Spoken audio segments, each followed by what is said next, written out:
banyak dirugikan dengan iming-imingnya semacam kayak bunga kecil tenor panjang, tapi setelah cair itu bunganya itu sangat-sangat besar dan tenornya pun juga sangat pendek teman-teman. Assalamualaikum warahmatullahi wabarakatuh. Di video kali ini kita akan membahas mengenai resiko gagal bayar pinjaman online yang saat ini sudah marak ya teman-teman. Itu diketahui ada 7 aplikasi pinjol ilegal yang saat ini dimana sekarang tuh orang-orang banyak membutuhkan uang, dimana banyak orang yang tergiur dengan godaan-godaan ya, hal-hal yang dimudahkan ya teman-teman. Jadi peluang yang besar atas pinjol ilegal karena pinjol-pinjol legal sedang kewalahan untuk menangani pinjaman-pinjaman online ketika ada event-event besar ya teman-teman, sehingga banyak yang ditolak, banyak yang tidak di-ACC pinjamannya. Mungkin untuk teman-teman yang ditolak di aplikasi pinjol legal itu akan merasa ini menjadi sebuah peluang dan kesempatan untuk bisa mendapatkan dana segar ya. Ini ada 7 aplikasi pinjol ilegal ya teman-teman yang menawarkan baik melalui sosmed, melalui aplikasi-aplikasi pinjol, melalui DM di Instagram, SMS, WA dan lain sebagainya. Nah, bagaimana sih cara simpel untuk mengetahui apakah pinjol yang akan kita melakukan pinjaman itu pinjol statusnya ilegal atau legal? Jadi simak ya teman-teman.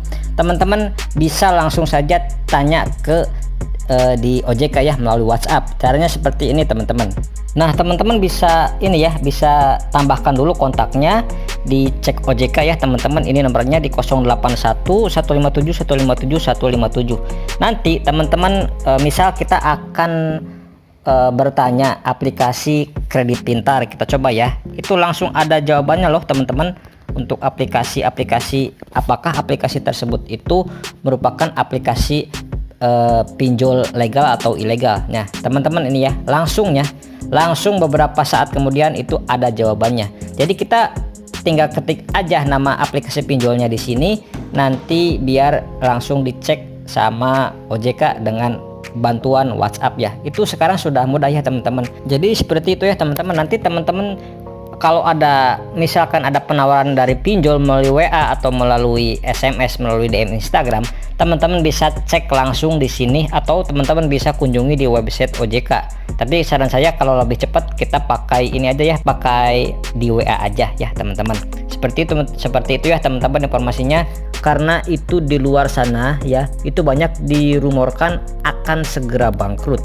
Hal-hal seperti ini banyak sekali diberitakan, bahkan enggak sedikit juga ya teman-teman yang bilang kalau Aku Laku itu akan menjadi pinjol ilegal. Ya ngeri sekali ya teman-teman. Cuman sayangnya, takutnya ya kita semua ya teman-teman itu akan ketipu, dan atau ternyata kita selama ini ditipu oleh isu-isu seperti ini. Pasalnya Aku Laku itu baru saja memborong saham ya teman-teman, kita sebut aja ya Bank BNC. Nah teman-teman pasti tahu ya teman-teman, bank seperti itu apa ya, itu kan pemain pinjol-pinjol atau pemain aplikasi penghasil uang. Ini banyak banget ya teman-teman, yang sebagaimana kita ketahui bank itu adalah bank digital yang sedang naik daun, yang populer. Pertanyaannya, Aku Laku bisa bangkrut enggak ya? Itu jawabannya mungkin aja ya teman-teman, tapi kemungkinannya itu kecil sekali. Karena apa? Karena kita belajar dari hal-hal yang harus kita waspadai ya teman-teman, dan harus mempelajari sebelum menelan mentah-mentah informasi atau berita bahwa Aku Laku akan segera bangkrut. Nah itu kan Aku Laku akan menjadi pinjol ilegal, itu kan untuk nasabah Aku Laku itu banyak banget ya, yang mana banyak juga yang pastinya yang ada yang galbal ya, ada yang galbay ya teman-teman. Tentunya banyak juga yang telat bayar juga dan lain sebagainya. Nah itu kan mereka akan tahu ya apakah Aku Laku akan segera bangkrut jadi ilegal, tentunya pinjamannya akan otomatis lunas.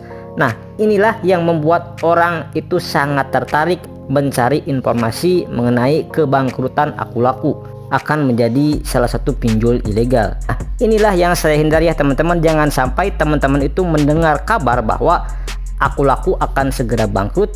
Jadi seperti itu ya teman-teman informasi mengenai apakah Aku Laku akan segera bangkrut di tahun ini. Ya jawabannya kecil sekali teman-teman, kecil kemungkinan untuk sebesar pinjol Aku Laku itu bisa bangkrut. cara penagihannya mereka mengincar rasa takut, mengincar rasa malu, dan segera bisa membayar pinjaman hutang teman-teman. Resiko gagal bayar pinjaman online. Nah, kebetulan kemarin ada yang bertanya teman-teman tentang ya ada salah satu pinjol legal, dan pinjol legal itu DC-nya itu mengancam nih, padahal baru telat 2 hari sudah mengancam akan sebar data di media sosial jika kita tidak segera membayar. Nah, ini kan sesuatu yang nggak masuk akal ya teman-teman dari pinjol.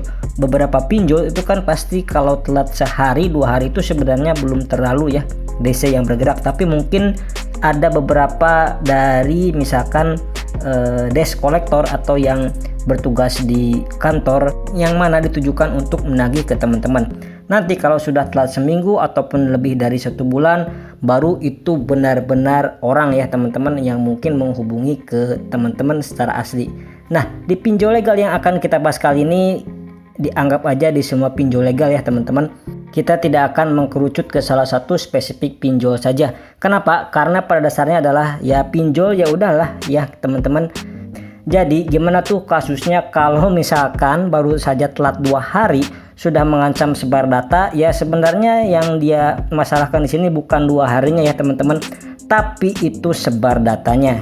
Ya, yang paling parah mereka biasanya akan menyebarkan dan bilang bahwa akan menghubungi kontak-kontak di sosial media kita dengan cara nge-DM follower ataupun Facebook dan lain sebagainya. Dan itu kan membuat kita nggak nyaman ya teman-teman, membuat kita terusik dan bikin kita malu ya. Kayak gitu ya teman-teman yang sering terjadi. Untuk teman-teman kalau sudah kayak gitu sebenarnya agak gimana ya mau ngelaporin juga, mereka tidak ngomong dari pinjol mana. Kalau misalnya kita nggak lapor itu mereka bisa seenaknya ya teman-teman membuat kita malu. Dan itu tidak menyebutkan nama aplikasi pinjolnya. Tapi hal seperti ini nggak bisa kita jadi pegangan ya teman-teman untuk bisa kita jadikan acuan. Nah, ini solusi ya. Kalau misalkan DC tersebut itu belum menemukan sosial media teman-teman, segera teman-teman ganti username atau ganti email ataupun bahkan nomor handphone. Kemudian teman-teman privat aja akun teman-teman. Dan teman-teman jangan gunakan nama asli di akun sosial media ya, seperti itu ya. Biar apa? Biar akun sosmed teman-teman itu tidak ditemukan oleh DC pinjol yang nakal seperti itu ya. Oke, sekian dulu di video kali ini. Mudah-mudahan informasi ini bermanfaat untuk teman-teman semuanya. Mohon maaf bila ada salah-salah kata. Saya pamit. Wassalamualaikum warahmatullahi wabarakatuh.